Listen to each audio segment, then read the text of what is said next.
ಎಲ್ಲ ನನ್ನ ಆತ್ಮೀಯ ವಿದ್ಯಾರ್ಥಿಗಳಿಗೆ ನಮಸ್ಕಾರಗಳು. ಈಗಾಗಲೇ ಪ್ರಥಮ ವರ್ಷದ ಅಭ್ಯಾಸವನ್ನು ತಾವು ಅತ್ಯಂತ ಹುಮ್ಮಸ್ಸಿನಿಂದ ಹುರುಪಿನಿಂದ ಮುಕ್ತಾಯಗೊಳಿಸಿದ್ದೀರಿ. ಇವಾಗ ನಮ್ಮ ಬದುಕಿನ ಅತ್ಯಂತ ಮಹತ್ವದ ಘಟ್ಟವಾಗಿರ್ತಕ್ಕಂಥ ದ್ವಿತೀಯ PUCಗೆ ಕಾಲಿಡ್ತಾ ಇದ್ದೀರಿ. ಸೊ ಈ ಒಂದು ದ್ವಿತೀಯ PUC ಹಂತ ನಿಮ್ಮ ಬದುಕಿನಲ್ಲಿ ಶುಭದಾಯಕವಾಗಲಿ ಅಂತ ಹೇಳಿ ಪ್ರಥಮವಾಗಿ ಹಾರೈಸ್ತಾ ಇದ್ದೀನಿ. ಈಗಾಗಲೇ ಪ್ರಥಮ PUCಯಲ್ಲಿ ಅತ್ಯಂತ ವಿಶೇಷವಾಗಿರ್ತಕ್ಕಂಥ ಒಂದು ಸಾಹಿತ್ಯವನ್ನು ನಾವು ಕನ್ನಡ ಪಠ್ಯಪುಸ್ತಕದಲ್ಲಿ ಅಭ್ಯಾಸವನ್ನು ಮಾಡಿದ್ದೇವೆ. ಅದರಲ್ಲಿ ಮುಖ್ಯವಾಗಿ ನಡುಗನ್ನಡದ ಸಾಹಿತ್ಯ ಆಗಿರ್ಬೋದು, ಹಳಗನ್ನಡ ಸಾಹಿತ್ಯ ಆಗಿರ್ಬೋದು, ಜೊತೆಗೆ ಹೊಸಗನ್ನಡ ಸಾಹಿತ್ಯ, ಈ ಮೂರು ಸಾಹಿತ್ಯವನ್ನ ಅಭ್ಯಾಸವನ್ನ ನಾವು ಪ್ರಥಮ PUCಯಲ್ಲಿ ಮಾಡಿದ್ದೇವೆ.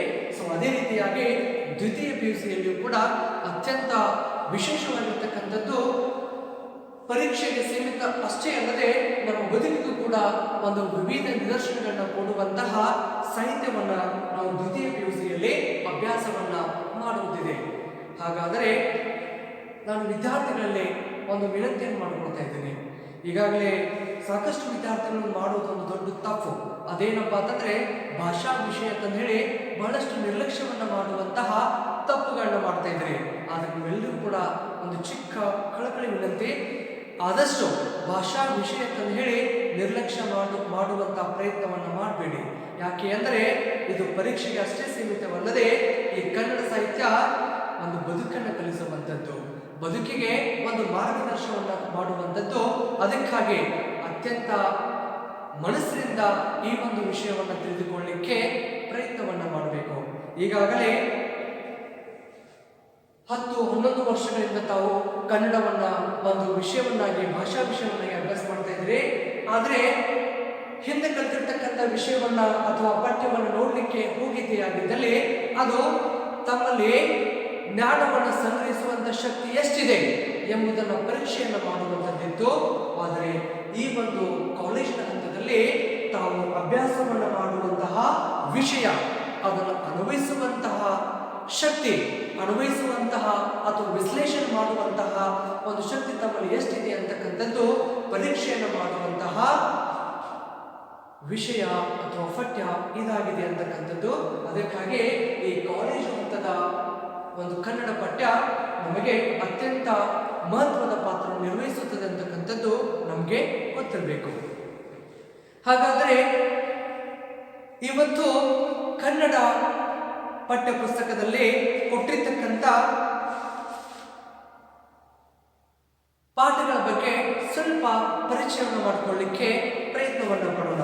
ಮುಖ್ಯವಾಗಿ ಈ ಕನ್ನಡ ಪಠ್ಯ ಪುಸ್ತಕದಲ್ಲಿ ಪದ್ಯ ಭಾಗ ಆಗಿರ್ಬೋದು, ಗದ್ಯ ಭಾಗ ಆಗಿರ್ಬೋದು ಮತ್ತು ದೀರ್ಘ ಗದ್ಯ, ಈ ತರ 3 ಭಾಗಗಳಾಗಿ ವಿಂಗಡಣೆಯನ್ನ ಮಾಡಿ ತಮಗೆ ಅಭ್ಯಾಸವನ್ನು ಮಾಡಲಿಕ್ಕೆ ಅವಕಾಶವನ್ನು ಮಾಡಿಕೊಟ್ಟಿದ್ದಾರೆ. ಹಾಗಾದರೆ ಇವತ್ತಿನ ತರಗತಿಯಲ್ಲಿ ಪದ್ಯ ಭಾಗದಲ್ಲಿ ಕೊಟ್ಟಿರ್ತಕ್ಕಂಥ 12 ಪದ್ಯಗಳ ಅವುಗಳ ಚಿಕ್ಕ ಪರಿಚಯವನ್ನು ಮಾಡಿಕೊಳ್ಳಲಿಕ್ಕೆ ಪ್ರಯತ್ನವನ್ನ ಪಡೋಣ. ಹಾಗಾದರೆ ಈ ಪಠ್ಯ ಪುಸ್ತಕದಲ್ಲಿ ಪದ್ಯ ಭಾಗದಲ್ಲಿ ಕೊಟ್ಟಿರ್ತಕ್ಕಂಥ ಮೊದಲನೇ ಪದ್ಯ ಯಾವುದೆಂದರೆ ಕದಡಿದ ಸಲಿಲಂ ತಿಳಿಬಂದದೆ. ಕದಡಿದ ಸಲಿಲಂ ತಿಳಿಬಂದದೆ. ಮುಖ್ಯವಾಗಿ ನಾಗಚಂದ್ರ ಅವರು ಬರೆದಿರ್ತಕ್ಕಂಥ ಈ ಕದಡಿದ ಸಲಿಲಂ ತಿಳಿಬಂದದೆ ಅಂತಕ್ಕಂಥ ಪದ್ಯ ಭಾಗದಲ್ಲಿ ಆ ಕದಡಿ ಹೋಗಿರ್ತಕ್ಕಂಥ ಒಂದು ಮನಸ್ಸು, ರಾವಣನ ಮನಸ್ಸು ಯಾವ ರೀತಿಯಾಗಿ ಸಲಿಲ ಶುದ್ಧವಾಗ್ತಾ ಇದೆ ಅಂತಕ್ಕಂಥದ್ದು ತಿಳಿಸುವಂತಹ ಪ್ರಯತ್ನವನ್ನು ಮಾಡ್ತಾ ಇದ್ದಾರೆ. ಮುಖ್ಯವಾಗಿ ನಾಗಚಂದ್ರನ ರಾವಣ ಮೂಲತಃ ಮುಖ್ಯವಾಗಿ ಆತ ಸದ್ಗುಣೋಪೇತನಾದ ಮಹಾಪುರುಷ. ಅಂಥವನ ಕಾಲಕರ್ಮ ಸಂಯೋಗದಿಂದ ಅಲ್ಪ ದೌರ್ಬಲ್ಯವಶನಾಗಿ, ಆ ದೌರ್ಬಲ್ಯ ಆಕಸ್ಮಿಕವೇ ಹೊರತು ಸ್ವಭಾವ ಸಹಜವಾದುದಲ್ಲ. ವಿಧಿ ಸಂಕಲ್ಪ ಪ್ರೇರಿತನಾಗಿ ಪತನಾಭಿಮುಖನಾಗ್ತಾ ಇದ್ದಾನೆ. ನಮ್ಮ ಸಹಾನುಭೂತಿ ಅನುಕಂಪೆಗಳಿಗೆ ಪಾತ್ರನಾಗುತ್ತಾನೆ. ಈ ರಾವಣ ಸತ್ಕುಲ ಪ್ರಸುತ, ಜೀನಭಕ್ತ, ಅಹಿಂಸಾರತ, ಮಹಾ ಪರಾಕ್ರಮಿ. ವಾಸ್ತವವಾಗಿ ಆತ ಭಯಂಕರ ಆಕಾರದ ರಾಕ್ಷಸನಲ್ಲ, ಪರಾಂಗನಾವೃತಿ ಎಂಬುದು ರಾವಣನಿಗೆ ಹಿಡಿದ ರಥ. ಅವನ ಅಂತಃಪುರದ ಹೆಣ್ಣುಗಳೆಲ್ಲ ಅವನಿಗೆ ಒಲಿದು ಬಂದವರೇ ವಿನ ಬಲಾತ್ಕಾರದಿಂದ ತಂದವರಲ್ಲ. ನಳಕಪೂರ್ಣ ಪತ್ನಿ ಉಪರಂಬೆ ಎಂಬುವಳು ತಾನಾಗಿ ಒಲಿದು ಬಂದಾಗ ಅವಳಿಗೆ ಸದುಪದೇಶ ಒಳ್ಳೆಯ ವಿಚಾರವನ್ನ ನೀಡಿ ಕಳುಹಿಸಿದು ಅವನ ಉದಾತ್ತ ಗುಣಕ್ಕೆ ನಿದರ್ಶನವಾಗಿದೆ. ಇಂತಹ ಮಹಾಸತ್ವನ ಬದುಕಿನಲ್ಲಿ ಒಂದು ವೀದಿ ಪ್ರವೇಶ ಮಾಡ್ತಾ ಇದೆ. ಅವನ ಅಂಧಪತನಕ್ಕೆ ಸಂಚು ಹೂಡ್ತಾ ಇದೆ. ಹಿಂದೆಂದು ಪರಸತಿಗೆ ಮನಸೋಲದವನು ಇವತ್ತು ಆ ಸೀತೆಗೆ ಮರಳಾಗ್ತಾ ಇದ್ದಾನೆ. ಅವಳನ್ನ ಅಪಹರಿಸ್ತಾ ಇದ್ದಾನೆ. ಸೀತೆಯನ್ನು ಪಡ್ಕೊಳ್ಬೇಕು ಅಂತಕ್ಕಂಥ ವಿಚಾರದಿಂದ ಅವಳನ್ನ ಅಪಹರಿಸಿ ಅವಳನ್ನ ಪ್ರಮದವನದಲ್ಲಿ ಸೆರೆ ಇಡ್ತಾ ಇದ್ದಾನೆ. ಅವಳನ್ನ ಒಲಿಸಿಕೊಳ್ಬೇಕು, ಅವಳನ್ನ ನಾನು ಒಪ್ಪಬೇಕು ಅಂತಕ್ಕಂಥ ವಿಚಾರದಿಂದ ಬಹಳಷ್ಟು ಪ್ರಯತ್ನಗಳ ಮಾಡಿದರೂ ಕೂಡ ಆ ರಾವಣ ಎಲ್ಲ ಪ್ರಯತ್ನಗಳು ವಿಫಲವಾಗಿರುವಂತಹ ಒಂದು ಚಿತ್ರಣವನ್ನ ಈ ಒಂದು ಕಾವ್ಯ ಭಾಗದಲ್ಲಿ ನೋಡೋದಿದೆ. ಮುಂದೆ ರಾಮ ಸೈನ್ಯ ಲಂಕೆಯನ್ನು ಮುಗ್ತಾ ಇದೆ. ವಿಜಯಕ್ಕಾಗಿ ರಾವಣ ಬಹುರೂಪಿಣಿ ವಿದ್ಯೆಯನ್ನ ಸಾಧಿಸಲು ಜೀನಾಲಯದಲ್ಲಿ ಅತ್ಯಂತ ಭಕ್ತಿಯಿಂದ ಪೂಜೆಯಲ್ಲಿ ತೊಡಗ್ತಾ ಇದ್ದಾನೆ. ಆ ವಿದ್ಯೆ ಪ್ರತ್ಯಕ್ಷವಾಗಿ ಆ ಬಹುರೂಪಿಣಿ ವಿದ್ಯೆಯನ್ನು ಪಡ್ಕೊಳ್ಬೇಕು ಅಂತಕ್ಕಂಥ ವಿಚಾರದಿಂದ ಜೀನಾಲಯದಲ್ಲಿ ಅತ್ಯಂತ ಮಹತ್ವದ ಪೂಜೆಯನ್ನು ಹಾಕ್ತಾ ಇದ್ದಾನೆ. ಆದರೆ ಆ ವಿದ್ಯೆ ಪ್ರತ್ಯಕ್ಷವಾಗಿ ಬಹುರೂಪಿಣಿ ವಿದ್ಯೆ ಪ್ರತ್ಯಕ್ಷವಾಗಿ ರಾಮ ಲಕ್ಷ್ಮಣರನ್ನ ಮಾತ್ರ ನಾನು ಕೊಲ್ಲಿಕ್ಕೆ ಸಾಧ್ಯವಿಲ್ಲ ಎಂದು ಆ ಬಹುರೂಪಿಣಿ ವಿದ್ಯೆ ಹೇಳ್ತಾ ಇದೆ. ಆದರೂ ಕೂಡ ರಾವಣ ಎದೆಗುಂದದೆ ಯುದ್ಧಕ್ಕೆ ಸಿದ್ಧತೆಯನ್ನು ಮಾಡ್ತಾ ಇದ್ದಾನೆ. ಅದಕ್ಕೆ ಮುನ್ನ ಸೀತೆಯನ್ನು ನೋಡಲು ಆ ಪ್ರಮದವನಕ್ಕೆ ಹೋದಾಗ ತನಗೆ ಬಹುರೂಪಿಣಿ ವಿದ್ಯೆ ಸಿದ್ಧಿಯಾಗಿದೆ. ಅದರ ಸಹಾಯದಿಂದ ನಾನು ರಾಮ ಮತ್ತು ಲಕ್ಷ್ಮಣನ ಕೊಲ್ಲುವುದಾಗಿ ಹೇಳಿದಾಗ ತನಗವಳು ಒಲಿಯಬೇಕೆಂದು ಹೇಳುವಂತಹ ಪ್ರಯತ್ನವನ್ನು ಮಾಡ್ತಾ ಇದ್ದಾನೆ. ಆ ಸಂದರ್ಭದಲ್ಲಿ ಆ ಸೀತೆ ಆ ರಾವಣನ ಮಾತುಗಳನ್ನ ಕೇಳಿ ಅತ್ಯಂತ ದುಃಖಿತಳಾಗಿ ಮೂರ್ಛೆ ಹೋಗ್ತಾ ಇದ್ದಾಳೆ. ಅಂದ್ರೆ ಇದರ ಅರ್ಥ ಏನಪ್ಪ ಅಂತಂದ್ರೆ ಆ ಸೀತೆಗೆ ರಾಮನ ಮೇಲೆ ಅಷ್ಟೊಂದು ಪ್ರೀತಿ, ಲಕ್ಷ್ಮಣನ ಮೇಲೆ ಅಷ್ಟೊಂದು ಭಕ್ತಿ. ಅದಕ್ಕಾಗಿ ಯಾವಾಗ ಆ ರಾವಣ ಬಂದು ರಾಮ ಮತ್ತು ಲಕ್ಷ್ಮಣನ ಕೊಲ್ಲುತ್ತೇನೆ ಎಂಬ ಮಾತನ್ನು ಹೇಳಿದಾಗ ಆ ಸೀತೆ ಅದನ್ನ ಕೇಳಿ ದುಃಖಪಟ್ಟು ಮೂರ್ಛೆ ಹೋಗ್ತಾ ಇದ್ದಾಳೆ. ಈ ಸಂದರ್ಭದಲ್ಲಿ ಆ ಸೀತೆಯ ಮನೋದಾಢ್ಯವನ್ನ, ದೀನಾವಸ್ಥೆಯನ್ನ ನೋಡಿದ ಆ ರಾವಣ ಚಿತ್ತ ಪರಿವರ್ತನೆಗೊಳ್ತಾ ಇದೆ. ಸೀತೆಯಲ್ಲಿ ಎಷ್ಟೊಂದು ಭಕ್ತಿ ರಾಮನ ಬಗ್ಗೆ, ಸೀತೆಯಲ್ಲಿ ಆ ರಾಮನ ಬಗ್ಗೆ ಎಷ್ಟೊಂದು ಪ್ರೀತಿ ಎಂಬ ವಿಚಾರದಿಂದ ಆ ರಾವಣನ ಮನಸ್ಸು ಪರಿವರ್ತನೆ ಆಗ್ತಾ ಇದೆ. ಮಾಡಿದ ಕೆಟ್ಟ ಕೆಲಸಕ್ಕಾಗಿ ತೀವ್ರ ಅತ್ಯಂತ ಪಶ್ಚಾತ್ತಾಪಕ್ಕೆ ಆ ರಾವಣ ಒಳ್ಳೆದಾಗ್ತಾ ಇದ್ದಾನೆ. ಈ ಸೀತೆಯ ಮೇಲಿನ ದುರ್ಮೋಹ ತೊಲಗಿ ವಿವೇಕ ಉದಯವಾಗುತ್ತದೆ, ವಿರಕ್ತಿ ಜನಿಸುತ್ತದೆ. ಅವನು ಆತ್ಮನಿಂದೆ ಮಾಡಿಕೊಂಡು ಪರಿಶುದ್ಧ ಹೃದಯನಾಗ್ತಾ ಇದ್ದಾನೆ. ಸೊ ಹಾಗಾದರೆ ಈ ಗದರಿದ ಸಲಿಲ ತಿಳಿಬಂದದೆ ಅಂತಕ್ಕಂಥ ಕಾವ್ಯ ಭಾಗದಲ್ಲಿ ರಾವಣನ ಕೊಲ್ಲಿಗೆ ಹೋಗಿರ್ತಕ್ಕಂಥ ಮನಸ್ಸು ಸೀತೆಯನ್ನು ಪಡ್ಕೊಳ್ಬೇಕು ಎಂಬ ವಿಚಾರ, ಕೆಟ್ಟ ವಿಚಾರ ಅವನನ್ನ ಯಾವ ರೀತಿಯಾಗಿ ಬದಲಾವಣೆಯನ್ನ ಮಾಡಿತು, ಯಾವ ರೀತಿಯಾಗಿ ಆ ರಾವಣ ತನ್ನ ಮನಸ್ಸನ್ನು ಬದಲಾಯಿಸಿಕೊಂಡ ಎಂಬ ವಿಚಾರವನ್ನ ಇಲ್ಲಿ ನಾಗಚಂದ್ರರವರು ಕದಡಿದ ಸಲಿಲ ತಿಳಿಯುವಂತೆ ಅಂತಕ್ಕಂಥ ಕಾವ್ಯ ಭಾಗದಲ್ಲಿ ಅತ್ಯಂತ ಸಮರ್ಪಕವಾಗಿ ಸುಂದರವಾಗಿ ತಿಳಿಸುವಂತಹ ಪ್ರಯತ್ನವನ್ನ ಮಾಡಿದ್ದಾರೆ. ಹಾಗಾದರೆ ಅದೇ ರೀತಿಯಾಗಿ ಮುಂದೆ ಕೊಟ್ಟಿರ್ತಕ್ಕಂತಹ ಕಾವ್ಯ ಭಾಗದಲ್ಲಿ, ಪದ್ಯ ಭಾಗದಲ್ಲಿ ಎರಡನೇದು ವಚನಗಳು ಅಂತಕ್ಕಂಥದ್ದು ನೋಡ್ತಾ ಇದ್ದೀವಿ. ಮುಖ್ಯವಾಗಿ ಇಲ್ಲಿ ಬಸವಣ್ಣನವರು ಹಾಗೂ ಉರಿಲಿಂಗ ಪೆದ್ದಿಯ ವಚನಗಳು ಅಂತಕ್ಕಂಥದ್ದು ಇಬ್ಬರು ವಚನಕಾರರ ವಚನಗಳನ್ನ ಕೊಟ್ಟಿದ್ದಾರೆ. ಸೊ ಈ ಒಂದು ವಚನಗಳಲ್ಲಿ ಆ ಬಸವಣ್ಣನವರು ಮನುಷ್ಯನ ವ್ಯಕ್ತಿತ್ವ ವಿಕಸನಕ್ಕೆ ಪ್ರಾಮುಖ್ಯತೆಯನ್ನು ಕೊಟ್ಟು ಈ ವ್ಯಕ್ತಿತ್ವ ವಿಕಸನಕ್ಕೆ ಅನುಗುಣವಾಗಿರ್ತಕ್ಕಂಥ ತಮ್ಮ ವಚನಗಳನ್ನು ತಿಳಿಸುವಂತಹ ಪ್ರಯತ್ನವನ್ನ ಮಾಡ್ತಾ ಇದ್ದಾರೆ. ಮನುಷ್ಯರ ನಡುವಿನಲ್ಲಿ ಇರಬೇಕಾಗಿರ್ತಕ್ಕಂಥ ಬೆಳಿಬೇಕಾಗಿರ್ತಕ್ಕಂಥ ಒಂದು ಮಾನವೀಯತೆ, ಹೃದಯ ವೈಶಾಲ್ಯತೆ ಗೈರು ಹಾಜರಾದಾಗ ನಮ್ಮ ಭಕ್ತಿಗೆ ಯಾವುದೇ ಅರ್ಥಗಳು ಇರುವುದಿಲ್ಲ ಎಂಬ ಅಂಶವನ್ನು ತಿಳಿಸ್ತಾ ಇದ್ದಾರೆ. ಭಕ್ತನು ಶಿವಲಿಂಗದೊಂದಿಗೆ ಹೊಂದಬೇಕಾದ ಒಂದು ಸಾಮರಸ್ಯ, ಈ ಬಗ್ಗೆ ಹೇಗಿರಬೇಕು ಅಂತಕ್ಕಂಥದ್ದು ಬಸವಣ್ಣನವರು ತಮ್ಮ ವಚನದಲ್ಲಿ ತಿಳಿಸುವಂತಹ ಪ್ರಯತ್ನವನ್ನ ಮಾಡ್ತಾ ಇದ್ದಾರೆ. ಅದೇ ರೀತಿಯಾಗಿ ಉರಿಲಿಂಗ ಪೆದ್ದೆ ಅವರು ಕೂಡ ತಮ್ಮ ವಚನದಲ್ಲಿ ಚಿಂತೆ ಇಲ್ಲದ ಅತಿ ಶ್ರೇಷ್ಠವಾದ ಮನಸ್ಥಿತಿಯನ್ನ ಶಿವನ ಧ್ಯಾನದಿಂದ ಸಾಧಿಸಬಹುದು ಎಂಬ ಮಂಗಳಕರವಾದ ಅಂಗದ ಸಾಂಗತ್ಯ ಉಳ್ಳನೆಂದು ಬೇರೆಯವರ ಬಗ್ಗೆ ಚಿಂತಿಸನೆಂಬುದನ್ನ ಗುರುವಿನ ನಡತೆಯೋ ಘನತೆಯುಳ್ಳದ್ದಾಗಿರಬೇಕೆಂಬುದನ್ನ ಉರ್ಲಿಂಗ ಪೆದ್ದೆ ತಮ್ಮ ವಚನದಲ್ಲಿ ತಿಳಿಸುವಂತಹ ಪ್ರಯತ್ನವನ್ನ ಮಾಡ್ತಾ ಇದ್ದಾರೆ. ತನ್ನ ವಿಚಾರಗಳನ್ನ ಮಂಡಿಸುವಾಗ ಮತ್ತು ಬಳಸುವ ಹೋಲಿಕೆಗಳ ಒಂದು ಔಚಿತ್ಯವನ್ನ ವಚನದಲ್ಲಿ ಬಹಳ ಸೊಗಸಾಗಿ ಶಬ್ದಗಳ ಬಳಕೆಯನ್ನು ಮಾಡಿರ್ತಕ್ಕಂಥದ್ದು, ಅರ್ಥವತ್ತಾಗಿರ್ತಕ್ಕಂಥ ವಚನಗಳನ್ನ ಕೂಡಿಸುವುದರಲ್ಲಿ ಅವರ ಕಲಿಗಾರಿಕೆಗಳಿಂದಾಗಿ ಅವರ ವಚನಗಳು ಅತ್ಯಂತ ಪ್ರಾಮುಖ್ಯತೆಯನ್ನು ಪಡ್ಕೊಂಡಿದ್ದಾವೆ ಅಂತಕ್ಕಂಥದ್ದು ನಾವಲ್ಲಿ ವಚನಗಳಲ್ಲಿ ಬಸವಣ್ಣನವರ ಮತ್ತು ಉರ್ಲಿಂಗ ಪೆದ್ದಿಯ ವಚನಗಳನ್ನ ನೋಡ್ತಾ ಇದ್ದೇವೆ. ಇನ್ನು ಮುಂದಿನ ಪದ್ಯದಲ್ಲಿ ಇನ್ನೂ ಹುಟ್ಟದೆ ಇರಲಿ ನಾರಿಯ ರೆನ್ನ ಓಲು ಅಂತಕ್ಕಂಥದ್ದು ಕಾವ್ಯವನ್ನು ನೋಡ್ತಾ ಇದ್ದೀವಿ. ಕುಮಾರವ್ಯಾಸ ಬರೆದಿರುವಂತಹ ಈ ಒಂದು ಕಾವ್ಯ ಪದ್ಯ ಮುಖ್ಯವಾಗಿ ಕರ್ನಾಟ ಭಾರತ ಕಥಾಮಂಜರಿ ಅಂತಕ್ಕಂಥ ಕುಮಾರವ್ಯಾಸರ ಈ ಒಂದು ಕಾವ್ಯದಲ್ಲಿನ ಈ ಭಾಗವನ್ನು ನೋಡ್ತಾ ಇದ್ದೀವಿ. ಮುಖ್ಯವಾಗಿ ಇನ್ನು ಹುಟ್ಟದೆ ಇರಲಿ ನಾರಿಯ ರೆನ್ನ ಓಲು ಪಠ್ಯ ಭಾಗವನ್ನ ಈ ಒಂದು ಪದ್ಯವನ್ನ ಕರ್ನಾಟ ಭಾರತ ಕಥಾಮಂಜರಿ ಕೃತಿಯ ವಿರಾಟ ಪರ್ವದ 3ನೇ ಸಂಧಿಯಿಂದ ಆಯ್ದುಕೊಳ್ಳಲಾಗಿದೆ.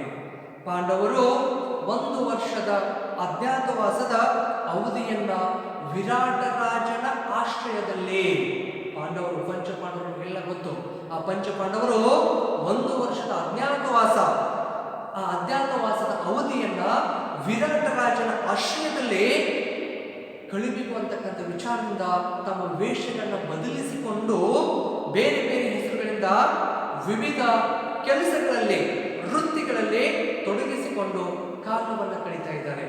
ಎಷ್ಟು ವರ್ಷ? 1 ವರ್ಷದ ಅಜ್ಞಾತವಾಸವನ್ನು ಮುಗಿಸಬೇಕು ಅಂತಕ್ಕಂಥ ವಿಚಾರದಿಂದ ಇಲ್ಲಿ ಬೇರೆ ಬೇರೆ ವೇಷಗಳಲ್ಲಿ ಬೇರೆ ಬೇರೆ ವೃತ್ತಿಗಳಲ್ಲಿ ತೊಡಗುತ್ತಾ ಇದ್ದಾರೆ. ಆ ಸಂದರ್ಭದಲ್ಲಿ ದ್ರೌಪದಿಯು ಕೂಡ, ಆ ಪಂಚಪಾಂಡವರಿಗೆ ಒಬ್ಬಳ ಹೆಂಡತಿ ದ್ರೌಪದಿ, ಆ ದ್ರೌಪದಿಯು ಕೂಡ ಸೈರೇಂದ್ರಿ ಎಂಬ ಹೆಸರಿನಲ್ಲಿ ಅವಳು ತನ್ನ ಹೆಸರನ್ನ ಬದಲಾಯಿಸಿಕೊಂಡು, ದ್ರೌಪದಿಯವಳು ತನ್ನ ಹೆಸರು ಸೈರೇಂದ್ರಿ. ಸೊ ಈ ಸೈರೇಂದ್ರಿ ಎಂಬ ಹೆಸರಿನಲ್ಲಿ ವಿರಾಟ ರಾಜನ ರಾಣಿ ಸುದೇಶ್ನಿ, ಆ ವಿರಾಟ ರಾಜನ ಹೆಂಡತಿಯಾಗಿರ್ತಕ್ಕಂಥ ರಾಣಿಯಾಗಿರ್ತಕ್ಕಂಥ ಸುದೇಶ್ನಿ, ಆ ಸುದೇಶ್ನಿಯ ದಾಸಿಯಾಗಿ ಕೆಲಸವನ್ನು ಮಾಡ್ತಾ ಇದ್ದಾಳೆ. ಆದರೆ ಆ ಸುದೇಶ್ನಿಯ ತಮ್ಮನಾದ ಕೀಚಕ ಒಮ್ಮೆ ಆ ದಾಸಿ ಸೈರೇಂದ್ರಿಯನ್ನ ಕಂಡು ಮೋಹಿತನಾಗ್ತಾ ಇದ್ದಾರೆ. ಸೈರೇಂದ್ರಿ ಅಂದ್ರೆ ಇಲ್ಲಿ ದ್ರೌಪದಿ, ಅವಳನ್ನ ಕಂಡು ಆ ಸುದೇಶ್ನಿಯ ಸಹೋದರ ಆಗಿರ್ತಕ್ಕಂಥ ಸುದೇಶ್ನಿಯ ತಮ್ಮನಾಗಿರ್ತಕ್ಕಂಥ ಕೀಚಕ ಆ ದ್ರೌಪದಿಯ ಕಂಡು ಮೋಹಿತನಾಗ್ತಾ ಇದ್ದಾನೆ. ಆ ಸಂದರ್ಭದಲ್ಲಿ ಆಗಾಗ ಪದೇ ಪದೇ ಅವಳನ್ನ ಕೆಣಕುತ್ತಾ ಪೀಡಿಸುವಂತ ಕಾರ್ಯವನ್ನ ಮಾಡ್ತಾ ಇದ್ದಾನೆ. ಒಮ್ಮೆಯಂತೂ ವಿರಾಟ ರಾಜನ ಒಲಗದಲ್ಲಿ ದ್ರೌಪದಿಯನ್ನ ಎಳೆಯುವಂತಹ ಪ್ರಯತ್ನವನ್ನ ಮಾಡ್ತಾ ಇದ್ದಾನೆ.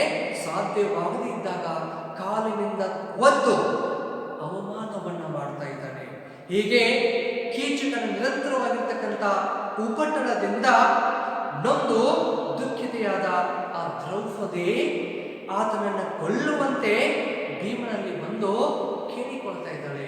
ಭೀಮ, ಆ ಕೀಚಕ ನನಗೆ ಬಹಳಷ್ಟು ತೊಂದರೆಯನ್ನು ಕೊಡ್ತಾ ಇದ್ದಾನೆ, ಅದಕ್ಕಾಗಿ ತಾನು ಅಲ್ಲಿಗೆ ಬಂದು ಆ ಕೀಚಕನನ್ನು ಕೊಲ್ಲಬೇಕು ಎಂದು ಆ ಭೀಮನಲ್ಲಿಗೆ ಬಂದು ಕೇಳಿಕೊಳ್ಳುವಂತ ಒಂದು ಚಿತ್ರಣವನ್ನ ಈ ಒಂದು ಕಾವ್ಯ ಭಾಗದಲ್ಲಿ ತಿಳಿಸುವಂತಹ ಪ್ರಯತ್ನವನ್ನ ಕುಮಾರವ್ಯಾಸರು ಮಾಡಿದ್ದಾರೆ.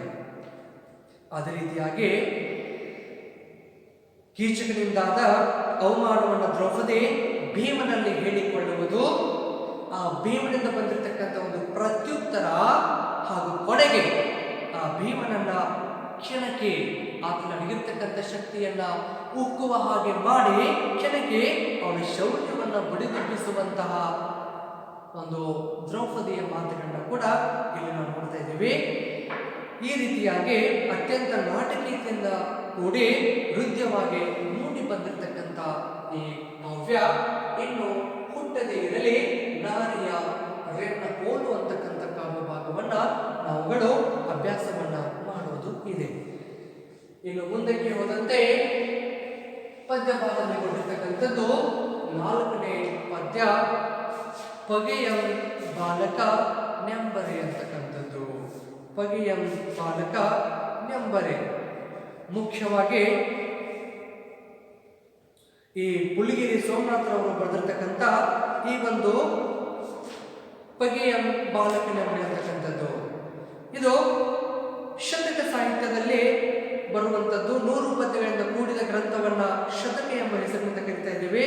ಕನ್ನಡದ ಚಂಪು, ಷಟ್ಪದಿ, ವಚನ, ತ್ರಿಪದಿ, ಸಾಂಗತ್ಯ ಮೊದಲ ಎಲ್ಲ ಸಾಹಿತ್ಯ ಪ್ರಕಾರಗಳಂತೆ ಈ ಶತಕ ಸಾಹಿತ್ಯವು ಕೂಡ ಒಂದು ಪ್ರಕಾರ. ಇದು ಕಂದ, ವೃತ್ತ, ಷಟ್ಪದಿ ಮತ್ತು ಸಾಂಗತ್ಯ ಮುಂತಾದ ಛಂದಸ್ಸಿನಲ್ಲಿ ಇದು ರಚನೆಯಾಗಿರುತ್ತದೆ. ಇದೊಂದು ಆತ್ಮನಿಷ್ಠವಾದ ಭಾವನಿಷ್ಠವಾದ ಒಂದು ಕಾವ್ಯ ಪ್ರಕಾರ. ಮಹಾಕಾವ್ಯ ಖಂಡ ಕಾವ್ಯಗಳಂತೆ ವಸ್ತುನಿಷ್ಠವಲ್ಲ ಅಂತಕ್ಕಂಥದ್ದು. ಕಥಾ ವಸ್ತುಗಳನ್ನು ಒಳಗೊಂಡಿರುವುದಿಲ್ಲ. ಕವಿಯ ಮನೋಲಹರಿ ಹರಿದಂತೆ ಹಲವಾರು ಸಂದರ್ಭಗಳಲ್ಲಿ ರಚಿತವಾದ ಪದ್ಯಗಳು ಒಂದು ವಿಷಯದ ಏಕಸೂತ್ರಕ್ಕೆ ಒಳಗಾಗಿರುತ್ತವೆ. ಈ ಕಾರಣದಿಂದಲೇ ಶತಕಗಳನ್ನ ಪ್ರಾಚೀನ ಕಾಲದ ಭಾವಗೀತೆಗಳೆಂದು ವಿದ್ವಾಂಸರು ಗುರುತಿಸಿಕೊಂಡಿದ್ದಾರೆ ಅಂತಕ್ಕಂಥದ್ದು. ಮುಖ್ಯವಾಗಿ ಶತಕ ಸಾಹಿತ್ಯ ಎಂದರೆ 100 ಪದ್ಯಗಳಿಂದ ಕೂಡಿರ್ತಕ್ಕಂಥದ್ದು ಒಂದು ಗ್ರಂಥವನ್ನ ಶತಕ ಸಾಹಿತ್ಯ ಅಂತ ಹೇಳಿ ಇಲ್ಲಿ ಕರೀತಾ ಇದ್ದೇವೆ. ಭಕ್ತಿ, ಜ್ಞಾನ, ವೈರಾಗ್ಯ, ನೀತಿಗಳನ್ನ ಪ್ರತಿಪಾದಿಸುವುದು ಶತಕಗಳ ಸಾಮಾನ್ಯ ಲಕ್ಷಣವೆನ್ನಬಹುದು.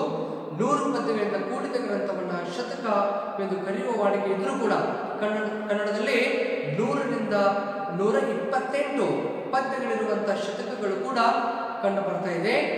ಕನ್ನಡದಲ್ಲಿ 400ಕ್ಕೂ ಹೆಚ್ಚು ಶತಕಗಳಿವೆ ಎಂದು ಸಾಹಿತ್ಯ ಚರಿತ್ರಕಾರರು ಅಭಿಪ್ರಾಯವನ್ನು ಪಟ್ಟಿದ್ದಾರೆ.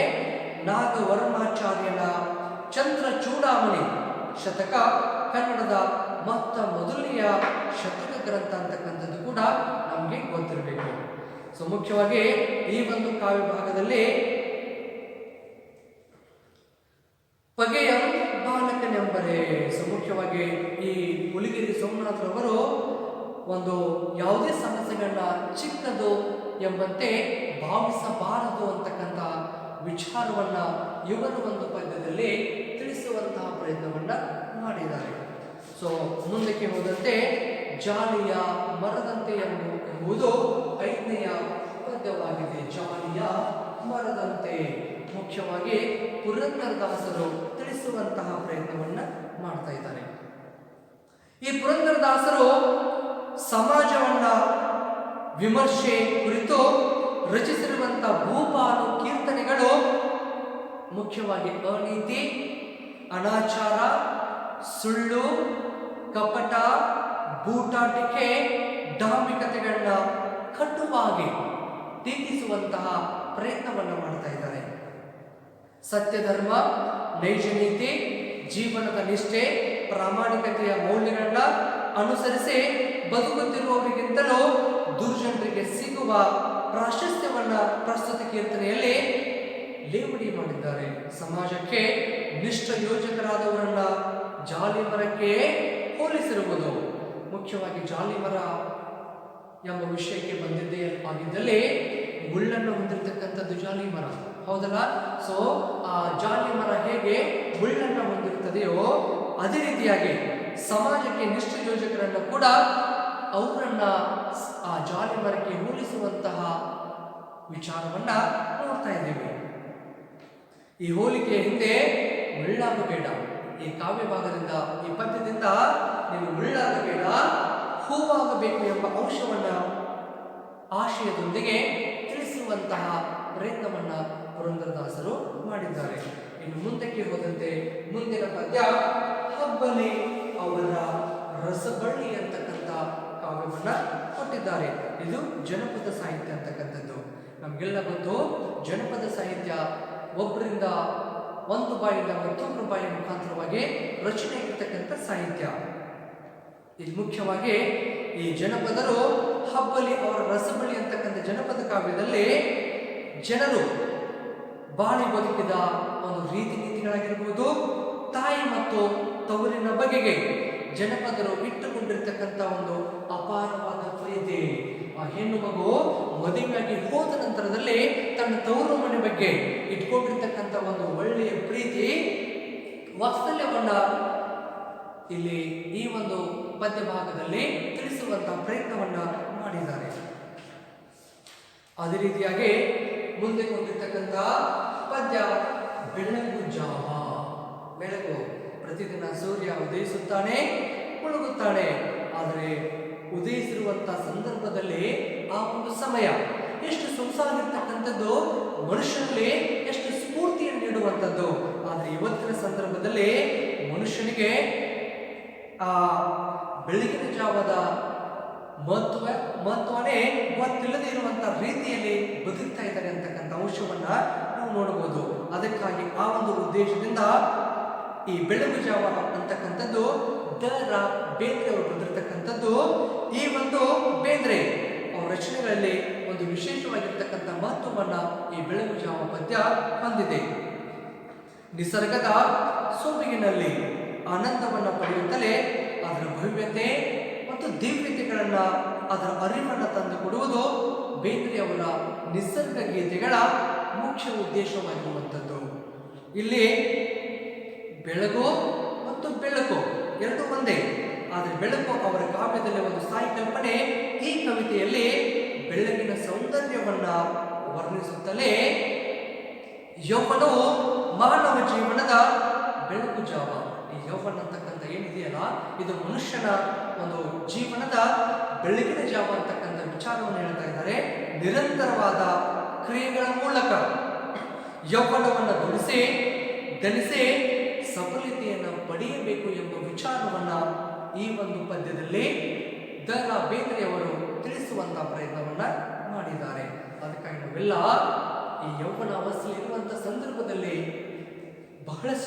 ಸಾಕಷ್ಟು ದುಡಿದು ನಾವು ಜೀವನವನ್ನ ಸಾರ್ಥಕ ಮಾಡಿಕೊಳ್ಬೇಕು ಎಂಬ ವಿಚಾರವನ್ನ ಈ ಒಂದು ಕಾವ್ಯದಲ್ಲಿ ದ.ರಾ. ಬೇಂದ್ರೆ ಅವರು ತಿಳಿಸುವಂತಹ ಪ್ರಯತ್ನವನ್ನ ಮಾಡಿದ್ದಾರೆ. ಮುಂದೆ 8ನೇ ಪದ್ಯ ಮುಂಬೈ ಜಾತಕ. ಮುಂಬೈ ಅಂತ ಕೂಡಲೇ ನಮಗೆಲ್ಲ ನೆನಪಿಗೆ ಬರುವಂಥದ್ದು ನಗರ. ಇವತ್ತು ಜನರು ನಗರಕ್ಕೆ ಆಕರ್ಷಕರಾಗಿ ಹಳ್ಳಿ ಪ್ರದೇಶದಿಂದ ನಗರಕ್ಕೆ ವಲಸೆ ಹೋಗುವಂತ ಪ್ರಯತ್ನವನ್ನ ಮಾಡ್ತಾ ಇದ್ದಾರೆ. ಆದರೆ ನಗರ ಪ್ರದೇಶದಲ್ಲಿನ ಜನರ ಬದುಕು ಎಷ್ಟು ಭಯಂಕರವಾಗಿರ್ತಕ್ಕಂಥ ರೀತಿಯಲ್ಲಿ ಇರುತ್ತದೆ ಎಂಬುದನ್ನ ಜಿ.ಎಸ್. ಶಿವರುದ್ರಪ್ಪನವರು ಈ ಮುಂಬೈ ಜಾತಕ ಎಂಬ ಪದ್ಯದಲ್ಲಿ ತಿಳಿಸುವಂತಹ ಪ್ರಯತ್ನವನ್ನ ಮಾಡ್ತಾ ಇದ್ದಾರೆ. ಮುಖ್ಯವಾಗಿ ಈ ಮುಂಬೈ ಜಾತಕ ನಗರಕ್ಕೆ ವಲಸೆ ಬರುವವರ ಸಂಖ್ಯೆ ಹೆಚ್ಚಾಗುತ್ತಿರುವಂತಹ ಇಂದಿನ ದಿನಕ್ಕೆ ಪ್ರಸ್ತುತವೆನಿಸ್ತಾ ಇದೆ. ಪ್ರಕೃತಿಯಿಂದ ದೂರ ಸರಿಯುತ್ತಾ ನಾಗರಿಕರಾದಂತೆಲ್ಲ ನಿಸ್ಸಾರವೂ ನಿರ್ವೀರ್ಯವೂ ಆಗಿಬಿಡುವಂತಹ ನಾಗರಿಕ ಬದುಕಿನ ದುರಂತವನ್ನ ಈ ಕವಿತೆ ದೃಶ್ಯವತ್ತಾಗಿ ಕಣ್ಮುಂದೆ ಇಡ್ತಾ ಇದೆ. ಜೊತೆಗೆ ಇಂದು ಶಿಕ್ಷಿತರಾಗುವುದೆಂದರೆ ಭಾಷಾ ವಲಯದಿಂದ ದೂರ ಸರಿಯುವುದು, ಸೈಬರೀಕರಾಗುವುದೆಂದರೆ ಜನಸಮೂಹದಿಂದ ದೂರ ಆಗುವುದು ಎಂಬಂತಾಗಿದೆ. ಪ್ರಸ್ತುತ ಕವಿತೆಯಲ್ಲಿ ನೆರೆಹೊರೆಯವರಾಗಿರಲಿ, ಕಡು ಬಳ್ಳಿಗಳಾಗಿರಲಿ, ಅವರೊಂದಿಗೆ ವಾತ್ಸಲ್ಯ ಮತ್ತು ಮಮಕಾರಗಳನ್ನ ವ್ಯಕ್ತಪಡಿಸಲು ವ್ಯವಧಾನವಿಲ್ಲದ ಅವಸರದ ಯಾಂತ್ರಿಕ ಬದುಕು ಒಂದು ಹೊಸ ಬಗೆಯಲ್ಲಿ ಅನಾವರಣವನ್ನ ಈ ಒಂದು ಮುಂಬೈ ಜಾತಕ ಎಂಬ ಕಾವ್ಯದಲ್ಲಿ ಜಿ.ಎಸ್. ಶಿವರುದ್ರಪ್ಪನವರು ತಿಳಿಸುವಂತಹ ಪ್ರಯತ್ನವನ್ನ ಮಾಡ್ತಾ ಇದ್ದಾರೆ. ಇನ್ನು ಮುಂದಕ್ಕೆ ಹೋದಂತೆ ಮುಂದಿನ ಕಾವ್ಯ ಸಿಲುಬೆ ಏರಿದ್ದಾನೆ ಅಂತಕ್ಕಂಥದ್ದು ಕೆ.ಎಸ್. ನಿಸಾರ್ ಅಹಮದ್ ಅವರು ಬರೆದಿರ್ತಕ್ಕಂಥ ಶಿಲುಬೆ ಏರಿದ್ದಾನೆ. ಮುಖ್ಯವಾಗಿ ಈ ಒಂದು ಕಾವ್ಯ ಭಾಗದಲ್ಲಿ ಶಿಲುಬೆ ಏರಿದ್ದಾನೆ ಕವನ ಜೀಸಸ್ ಬಗ್ಗೆ ಗೋವಿಂದ ಪೈ ಅವರು ಗೋಲ್ಗತಾ ಎಂಬ ಕವನದ ನಂತರದಲ್ಲಿ ಬಂದ ಒಂದು ವಿಶಿಷ್ಟವಾಗಿರ್ತಕ್ಕಂಥ ಕವನ ಇದಾಗಿದೆ. ಯಾವುದು? ಶಿಲುಬೆ ಏರಿದ್ದಾನೆ. ಈ ಕಾವ್ಯದಲ್ಲಿ ಜೀಸಸ್ನ ವ್ಯಕ್ತಿತ್ವ, ಆ ಜೀಸಸ್ನ ಆದರ್ಶಗಳು ಅಪೂರ್ವವಾಗಿ ಚಿತ್ರಿಸಿರುವಂತಹ ಕವಿ. ಆ ಕಾಲದಲ್ಲಿ ಜೀಸಸ್ನ ಕಾಲದಲ್ಲಿ ಸಾಮಾನ್ಯ ಜನರ ಮೇಲೆ ನಡೀತಿರ್ತಕ್ಕಂಥ ಒಂದು ಹಿಂಸೆ, ಕ್ರೌರ್ಯ ಈ ಕಾಲದಲ್ಲಿಯೂ ಹೊಸ ರೂಪದಲ್ಲಿ ಮುಂದುವರಿತಾ ಇದೆ ಅಂತಕ್ಕಂಥ ದುರಂತವನ್ನ ಕಟ್ಟಿಡುವಂತಹ ಪ್ರಯತ್ನವನ್ನ, ಆ ಚಿತ್ರಣವನ್ನು ತೋರಿಸುವಂತಹ ಪ್ರಯತ್ನವನ್ನ ಕೆ.ಎಸ್. ನಿಸಾರ್ ಅಹಮದ್ ರವರು ಪ್ರಯತ್ನಿಸಿದ್ದಾರೆ. ಜೀಸಸ್ನ ಸಾವನ್ನ ವಿಷಾದದಿಂದ ನೋಡುವಂತಹ ಕವಿ ಆತ ಇಂದು ಅಸಂಖ್ಯ ಹೃದಯಗಳಲ್ಲಿ ಮಾನವತೆಯ ಕಿಡಿಯನ್ನ ಹಚ್ಚಿ ಹೋಗುವ ಬಗ್ಗೆ ಹೆಮ್ಮೆಯನ್ನ ವ್ಯಕ್ತಪಡಿಸುವಂತಹ ವಿಷಯವನ್ನ ನಾವುಗಳು ಈ ಸಿಲುಬೆ ಏರಿದ್ದಾನೆ ಅಂತಕ್ಕಂಥ ಕಾವ್ಯದಲ್ಲಿ ಅಭ್ಯಾಸವನ್ನ ಮಾಡುವುದಿದೆ.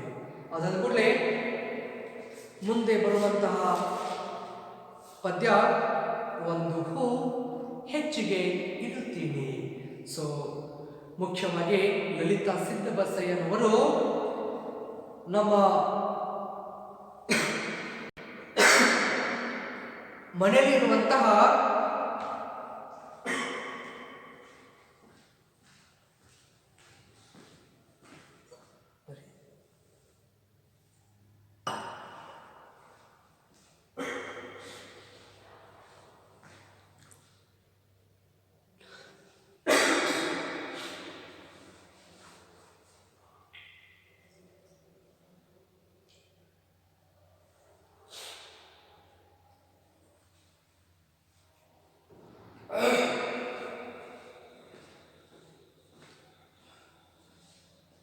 ಪದ್ಯ ಭಾಗದಲ್ಲಿ ಇರುವಂತಹ 10ನೇ ಪದ್ಯ ಒಂದು ಹೂ ಹೆಚ್ಚಿಗೆ ಇಡ್ತೀನಿ. ಸೊ ಮುಖ್ಯವಾಗಿ ಲಲಿತಾ ಸಿದ್ದಬಸಯ್ಯನವರು ಈ ಒಂದು ಪದ್ಯವನ್ನ ಪ್ರಸ್ತುತ ಪಡಿಸ್ತಾ ಇದ್ದಾರೆ. ಮುಖ್ಯವಾಗಿ ಪ್ರತಿಯೊಬ್ಬರ ಮನೆಯಲ್ಲಿ ಹಿರಿಯರು, ವಯಸ್ಸಾಗಿನವರು ಇರುವಂಥದ್ದು ಸಹಜವಾಗಿರ್ತಕ್ಕಂಥದ್ದು. ಆದರೆ ಅಲ್ಲಿ ಒಬ್ಬರಿಗೆ ಮತ್ತೊಬ್ಬರು ದೂರವಾಗಿರ್ತಕ್ಕಂಥ ಸಂದರ್ಭದಲ್ಲಿ ಅವರು ಪಡುವಂತಹ ಒಂದು ತಳಮಳ ಯಾವ ರೀತಿಯಾಗಿರ್ತದೆ ಅಂತಕ್ಕಂಥದ್ದು ಇಲ್ಲಿ ತಿಳಿಸುವಂತಹ ಪ್ರಯತ್ನವನ್ನ ಮಾಡ್ತಾ ಇದ್ದಾರೆ. ತನ್ನ ಜೀವನ ಸಂಗಾತಿಯಿಂದ ದೂರವಾಗಿ ಮಗನ ಆಶ್ರಯದಲ್ಲಿರುವಂತಹ ಒಬ್ಬಳು ಮುದುಕಿ ತನ್ನ ತಳಮಳವನ್ನ ಯಾವ ರೀತಿಯಾಗಿ ವ್ಯಕ್ತಪಡಿಸುತ್ತಾಳೆ ಅಂತಕ್ಕಂಥದ್ದು ಆ ಲಲಿತಾ ಸಿದ್ದಬಸಯ್ಯನವರು ಈ ಒಂದು ಪದ್ಯದಲ್ಲಿ ತಿಳಿಸುವಂತಹ ಪ್ರಯತ್ನವನ್ನ ಮಾಡ್ತಾ ಇದ್ದಾರೆ.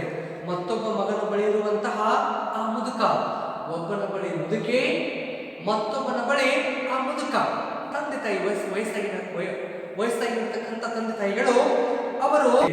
ಆದರೆ ಇದೇ ರೀತಿಯಾಗಿ ಈ ಸುಕನ್ಯಾ ಮಾರುತಿಯವರು ಕೂಡ ಒಮ್ಮೆ ನಗುತ್ತೇವೆ ಎಂಬ ಕಾವ್ಯ ಭಾಗದಲ್ಲಿ ಹೊಟ್ಟೆಗೆ ಅನ್ನವಿಲ್ಲದೆ ಬಳಲುವವರಲ್ಲಿ ನಗು ಎಲ್ಲಿಂದ ಬಂದಿತ್ತು? ಸಾಮಾಜಿಕ ಒಂದು ಅಸಮಾನತೆಯ ಅದು ಬಡವರನ್ನ ಹಸಿವಿನ ಸುಳಿಯಲ್ಲಿ ಸಿಲುಕಿಸಿ ನರಳಿಸುತ್ತಿದೆ. ಅವರ ಮೊಗದಲ್ಲಿ ನಗೆ ಅರಳಬೇಕಾದರೆ ಮೂಲಭೂತ ಬೇಕಾಗಿರ್ತಕ್ಕಂಥ ಎಲ್ಲ ಸೌಕರ್ಯಗಳು ಮೊದಲು ಅವರಿಗೆ ಒದಗಿಸಬೇಕು. ಆ ಮೂಲಕ ಹೊಗೆಯಾಗಿರುವ ಅವರ ಬದುಕಿನಲ್ಲಿ ನಗೆ ಮೂಡಿಸಬೇಕು ಎಂಬ ಕಳಕಳಿ ಈ ಸುಕನ್ಯಾ ಮಾರುತಿಯವರು ಈ ಕಾವ್ಯದ ಮುಖಾಂತರವಾಗಿ ವ್ಯಕ್ತಪಡಿಸುವಂತಹ ಪ್ರಯತ್ನವನ್ನು ಮಾಡಿದ್ದಾರೆ. ಕವಿಯತ್ರಿ ಶೋಷಿತರ ಪರವಾಗಿ ಹೊರಹೊಮ್ಮಿಸಿರುವಂತಹ ಒಂದು ಪ್ರತಿಭಟನೆಯ ಧ್ವನಿ ಇಲ್ಲಿ ಸಶಕ್ತವಾಗಿ ಮೂಡಿ ಬಂದಿದೆ ಅಂತಕ್ಕಂಥದ್ದು. ಯಾರ್ಯಾರು ಶೋಷಿತರು ಅವರ ಬದುಕಿನಲ್ಲಿ ಮತ್ತೆ ನಗು ಮೂಡಬೇಕು ಎಂಬ ವಿಚಾರವನ್ನ ಈ ಒಮ್ಮೆ ನಗುತ್ತೇವೆ ಎಂಬ ಕಾವ್ಯ ಭಾಗದ ಮುಖಾಂತರವಾಗಿ ವ್ಯಕ್ತಪಡಿಸುವಂತಹ ಪ್ರಯತ್ನವನ್ನ ಮಾಡಿದ್ದಾರೆ. ಸೊ ಇಷ್ಟೇನಪ್ಪ ಅಂತಂದ್ರೆ ಈ ಪದ್ಯ ಭಾಗದಲ್ಲಿ ಇರುವಂತಹ ಒಟ್ಟು 12 ಪದ್ಯಗಳು. ಸೊ ಮುಂದಿನ ಇಲ್ಲಿಗೆ ಇವತ್ತಿನ ಅವಧಿಯನ್ನು ಮುಗಿಸುವಂತಹ ಸಮಯ.